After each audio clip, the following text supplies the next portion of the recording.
What's up, fellas? Never really looked at the eye emojis on my phone. They're kind of weird. Yeah, the eye emojis are kind of funny, though. This is very threatening. The Twitch logo reminds you of a 8-bit character with eyes. I want to see a hyper-realistic, like, just very, very real human eyes in the logo, and that's, like, plastered everywhere for, like, their brand. I'm sure that'd do wonders for their marketing. Twitch if it were in a creepypasta. One day I logged onto Twitch, but I could already tell something was awry. When I opened the app, it peered at me with strange, hyper-realistic eyes, and then it bled at me. Wait. Twitch creepypasta. Wait, I just found a Twitch creepypasta that says it has an estimated reading time of 13 minutes. Should I read this?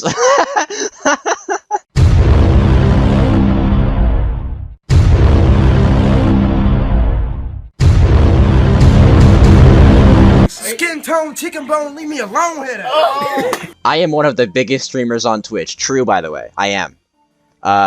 I play games spanning all genres, and my streams consistently get over 20,000 viewers. I love what I do. Also true. That's also me. Is this just about me, dude? Who's this Connor Phillips guy? That's crazy. That's my alias, actually. Until the horrifying events of last Friday. Shaken me to my very core and left me wondering if I'll ever stream again. Oh no. The stream started normally. I powered on my face cam, loaded up my Twitch interface, and then went live. My viewer count immediately jumped to 2,500. Though this has been the norm for at least 2 years, watching that viewer count rise so quickly still makes my heart rise inside my chest. It makes me remember all of the streams that I did back in the day, when 5 viewers meant that my stream was popping off. Alright, no need to call me out, bro. I wanted to do something special for my 6th anniversary stream. Damn, this guy was back on the early days of Twitch. He blew up playing like COD in 2014 or something. As it stands, the stream took a frightening turn while I was playing with the 3rd subscriber of the day. A 7-year-old kid named Tanner. Bro. That kid's getting banned instantly. His account would have gotten nuked, like, immediately. Hello, D. Hey, buddy. I could immediately tell by the sound of Tanner's voice that he wasn't any older than 10. For this reason, my initial thought was to discreetly find a way to dump him, and then pick a different subscriber to play with. Damn, bro, he's just a fan. Why you gotta do him dirty like that? I have a zero tolerance policy for bullying or negativity during my streams, and the last thing I wanted to do was exploit this kid for my own personal gain. First thing I would do. When I turned my head to read the chat room, though, the comments were nothing but positive, so I knew I had to play with him. If I backed out, there would be an uproar. I wish now that I had listened to my gut feeling and dumped him rather than put myself and my chat through what happened later. Blah blah blah blah blah. Joining my Discord server might have been the best thing that Tanner could have done that evening, for it increased his chances of making it through the night. Huh? Is this kid gonna get, like, killed on the other end of this hit stream? What the fuck, dude? Welcome to the stream, I continue. Do you know what game you want to play? Minecraft. Accurate. Accurate. This kid was a dream stan. 7 years old, play Minecraft. Minecraft it is then, I said. Let's boot her up. We were silent as we launched the game. I knew that as a professional I should be making small talk with him, but I just wasn't sure how to go about bantering with such a little kid. You like Capri Suns? That's what I would have gone with. Should we play my world or yours? Let's play in yours. I think everybody would love to see. Is this gonna be like Herobrine? Are they gonna join the game and then Herobrine's gonna kill the 7-year-old? That would be so funny. if this is just straight up like burglar breaks into house and kills 7-year-old the story, I'm just gonna be upset about it. He sent me an invite, I accepted it, then spawned into his world. Come and find me so I can give you a tour of my... His voice was interrupted by the sound of shattering glass, which boomed through his headset so loudly I had to lower my volume. Is everything alright? Something just broke into the living room. Let me check. D. He continued, voice a frightened whisper. There's a strange man inside my house, and I just went into my parents' room. No! It straight up is! This dude's either gonna kill the kid or he's gonna kill the kid's parents. There's so many interesting ways you can put a twist on the Twitch streaming aspect. You could have gone any other route, and instead you're like, yes, 7-year-old dies. God damn, man. The stress in Tanner's voice convinced me that he wasn't lying. I felt like someone had laced the Dr. Pepper bottle resting beside my mousepad with acid. I was experiencing a bad trip, and this stream gone wrong was my own personal hell. This is such a weird, specific... Like, is this something that the author had experienced before? Is this what the story is based off of? Okay, here's what I think. The author of this is a Twitch streamer with like 5 average viewers, like he mentioned earlier. That was like his little self-insert kind of reference. And he laced a Dr. Pepper bottle with acid once. Just because he was fucking goofing or something. And then he had a dream that this entire story happened. I choose to believe that's where this story comes from. Because why else would you say this? It was the realization that I was still maneuvering my character in Minecraft that finally snapped me back to reality. What is Minecraft? How does that snap you back to reality? What would snap me back to reality was the idea that the child that I'm currently talking to is in danger. What does that mean? Here a child was in the middle of experiencing a life-threatening event live on my stream, and there I was, mining a tree for its logs, with my bare fists as a subwoofer lullaby pulls gently through my headset. The shame I felt at my selfishness. What are you gonna do about it? What do you mean? I closed down Minecraft, yanked my hand away from my mouse, and then placed my focus solely on the microphone and the sound of Tanner's voice. Everything else that I normally cared about while streaming, I buried under my desire to help this innocent kid, who probably fell asleep every night watching my YouTube videos on his iPad. Alright, buddy. You really feel the need to gas yourself up here? What's the point of adding that? If he didn't watch your videos on his iPad every night, would you not have cared as much? What does this add to the story? This kid's in trouble, but he also watches my videos every night. Oh, shit. I gotta help this kid. Doing my part to save his life was all that mattered. Tanner, I said, you need to call the police immediately. Are you by a phone? Out of the corner of my eye, I could see the comments of my chat room whizzing across my monitor like a broken slot machine. I did my best to ignore them. They're all pog champing. They're doing pause champ, like, waiting to see what happens. Wait, let me chill. My phone is in the living room, he said, a voice just above a whisper. Don't worry, buddy, I'll call the police for you. Is there any place that you can hide? Where inside the house are you? Are you in your room? Yes, I am in my room. His tears had started falling full force, making his voice nasally. Nerd. The distant scream of a woman erupted in my headset. The scream sounded painful and guttural, as if whoever was making it was having their vocal cords torn out one thread at a time.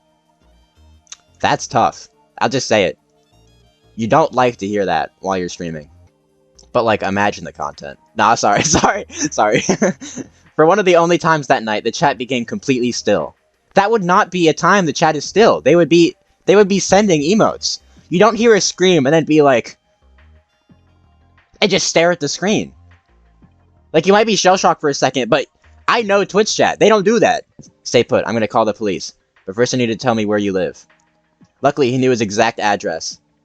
That's not gonna be true. That's not how it's gonna work. 7-year-olds don't know where they live. Maybe I was a stupid kid, but I definitely did not know my address when I was 7. Good. Alright, we're good. Good job, buddy. You're doing great. Hang on for a second while I call the police, alright? Don't take off your headset. Don't leave me all alone, D. Oh. See, that's just unfortunate.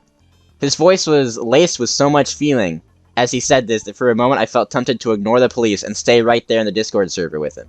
This feeling quickly passed through as another scream, this time from a male, exploded through my headset and sent the hairs on the back of my arm shooting into the air. My man got a double kill. Police department, please state your emergency, said a woman's voice in my ear. I told her the situation in as few words as possible. She paused for a moment before speaking, presumably looking at whatever resources were in front of her. Our closest officer is 30 minutes away, she finally said. He will be there as quickly as he can. 30 minutes?! It was then that I realized how truly secluded Tanner's house was from the rest of the city. The closest house was probably 10 acres away, and the next one miles. This is all just very convenient for a break-in murderer, isn't it?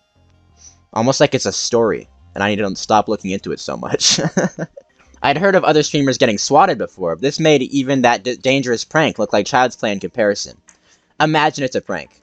Like, this 7-year-old just hatched like a master plot to get content for this dude. I'd be thankful, honestly. Is he still safe? He should be. I told him to stay under his bed. Tell him that a police officer is on its way, and that he needs to stay hidden until he arrives. I put my headset back on and relayed Tanner her message. He responded with a tear-clogged, okay. And then I lifted my phone back to my ear. I told him, from here on out I want you to stay in the chat with him. Put me on speakerphone so that I can hear what you're saying, and so that I can advise you should any new developments occur. Knowing what the word speakerphone left her mouth, I cursed myself in my mind. Why hadn't I thought of that? Here I was surrounded by thousands of dollars worth of gaming equipment, and I was too stupid to think of utilizing technology that even my 80-year-old grandfather could use. This is how you know he's a Twitch streamer. He's got everything he needs around him, and he's like, how do I have a call with 2 people at the same time? All of us are stupid as fuck. That's just how it is. The sound of Tanner's shallow breathing greeted my flesh. It didn't greet your flesh. He is not with you. He is in your ear. Don't say it like that. That's weird. You sound like a small and wounded animal caught in the middle of a railroad track as a freight train came hurtling towards his head. What are these analogies, dude? This is also something that the author had experienced in real life. He was out for a night on the town and he saw this happen, and it traumatized him. This is why he included it. Hang tight, buddy. A police officer is coming as quickly as he can. You're doing great. Thank you, D. I always knew that we would be friends. Before I could respond to such a touching remark, a scream so guttural ripped through the headset that I nearly reared back in my chair. Are you okay? I said, trying to keep my stomach acid from rising into my chest. They're in the living room now, he said, voice almost a sob. I think he's killing them. Good guess, son. Several more screams burst through the chat. He's killing them. I told you it was a good guess. Several agonizing minutes later, the dispatcher's voice sounded through the phone on my desk, telling me the officer had just arrived at the front of the house. Keep hiding, Tanner, I said. That police officer I told you about just pulled into your driveway. He is there to help you. I can already hear it coming.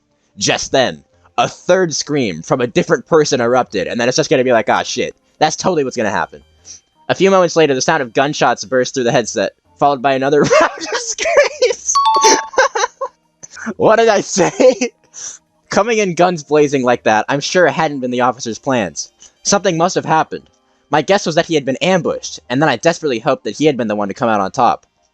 What are you hearing now, Tanner? I said. He was silent for a few moments, and then said something so horrifying that it haunted me to this day. The man just said, dumb F-word cops. Their heads don't come off like they used to.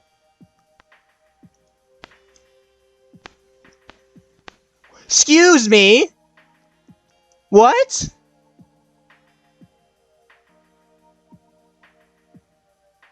Huh? Okay. Now keep in mind, I wouldn't really know, because I'm not in the mindset of a person who breaks into houses and then beheads people. But I don't think immediately after killing someone, you immediately exclaim to yourself, their heads just don't come off like they used to, do they? I don't know. I sunk back in my chair, blood draining from my face like water down a drain. I think there's more blood draining from the other guy's face. Sorry. Just sit tight, Tanner, I said, voice almost as hoarse as his. I'm going to find a way to get you out of this, I promise. I trust you, said Tanner. He had stopped crying long ago. Why? I wouldn't have. I'd be pissing my pants. Although he wasn't my kid, and I had only known him for such a brief time, my newfound responsibility towards him made me feel as if he had been born into my arms. I mean, he's gonna need new parents, bro. Maybe you can fit the ticket? I don't know. Hang on for 1 second. I need to talk to the woman on the phone again, okay? Okay. The officer you sent is dead. Are you sure? How do you know? Tanner heard him get beheaded. I knew of no other way to say it. He can hear the man who killed him talking to himself about it in the living room.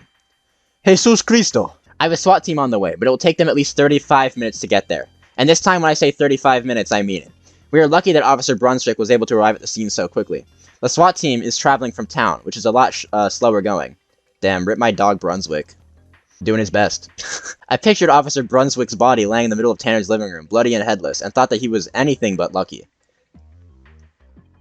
Well, yeah. You didn't need to add that part. What do we do then? He doesn't have that much time. You need to tell Tanner to flee the house the moment he has the chance. You still with me, Tanner? Yes, sir. You need to run out of your house the moment you get the chance and hide in the woods until more policemen get there. I know it's scary, but you have to trust me. Are there any windows in your room? No. At this point, I didn't see any variation of the situation that ended with Tanner leaving the house alive. He might as well have been stranded on the moon for all the good anybody could do for him down there. The thought that he might get pulled out from under his bed at any moment, screaming bloody murder, before the state is slashed into pieces, burdened my every breath. Before I had a chance to consult with the dispatcher about this new development, Tanner's whispering voice once greeted my ears. He's looking for me, D. I can hear him walking around upstairs. He keeps saying that he is going to find and kill whoever is hiding from him. How does he know someone's hiding? If he doesn't know where he is, that means he hasn't heard him. Alright, whatever. I don't know why I keep looking for plot holes in creepypastas. My heart just about leaped through my chest. Once I took a breath and thought about it, though, it made sense that the intruder now knew that there was somebody else inside the house. For why else would a police officer arrive at the scene, gun drawn, unless somebody had reported them? Oh. Alright, carry on, my bad. Carry on, creepypasta. You know more about this than I do. Tanner's voice started speeding up. I have to do something, D. I can't stay under my bed. He will find me too easily. I heard the sound of thumping footsteps approaching through my headset. Oh my god, it's at the top of the stairs. He's... Record scratch? I heard the rustling sound of clothes sliding across the carpet. Tanner, I shrieked. Tanner! The cacophony of a body tumbling to the ground raised my eardrums. I heard the sound of a knife splitting flesh, and then a scream so guttural it made all the previous screams I had heard that night seem like laughter. I nearly passed out in my chair. I felt like my heart was being torn from my sternum. I had really heard what I had thought I'd heard? Had Tanner just, the innocent boy who had just wanted to play Minecraft with his favorite streamer, really just been massacred in his own bedroom? I couldn't stomach the thought. This couldn't be happening. The universe couldn't be so cruel as to rob this innocent child of this beautiful life. I mean, it could be. Just as I had given up hope that I would never hear Tanner's voice again, his voice rang out loud and clear through my headset. I got him, D. Yo, let's go! He got him! I got him, D, he said. I tripped him as soon as he came down the stairs, and then murked him with his own knife!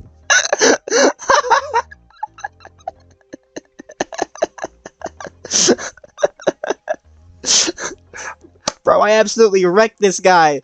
Dude, I'm absolutely cracked at knife combat.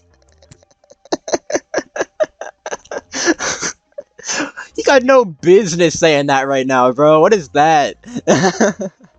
Just like you would have done. He learns from the best.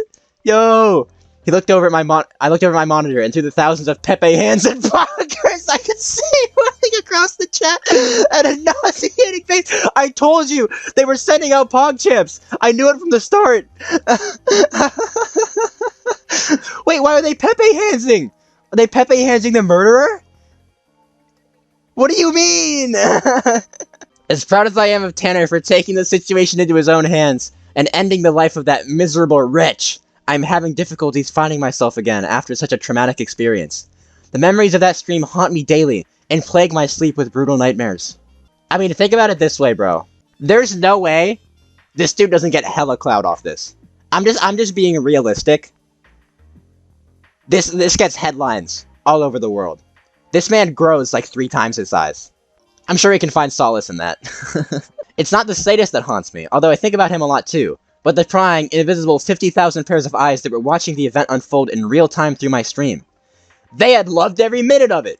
It was the best stream they'd ever seen and probably ever would! If he's really so concerned about this though, he could have turned the stream off at any moment. Any realistic human being would have turned off the stream the minute that they were, that the person they were playing with got, like, their parents murdered in front of them, I think. Unless you were trying to get clout. This dude is hard capping. I'm just gonna say it right here. He kept that stream on for a purpose, and it was just like I said. In this way, I learned that we are all like the sadist. We might not... No! Pause. No! We are not! I'm gonna have to stop you right there, Chief. We might not act on our violent impulses, but we revel in them nonetheless. We need the Tanners of the world to suffer, for without them, what else is there to entertain us? I want this man arrested. I want him gone. Don't say that. Don't say we need to have 7-year-olds and parents murdered just so we can be entertained. That is why, my friends, the biggest stream of my life scarred me for my life, and I will never stream again. Waste of good clout, honestly. But damn, dude. Shout out Connor Phillips. Shout out my man. That was... For how dumb that was honestly enthralling.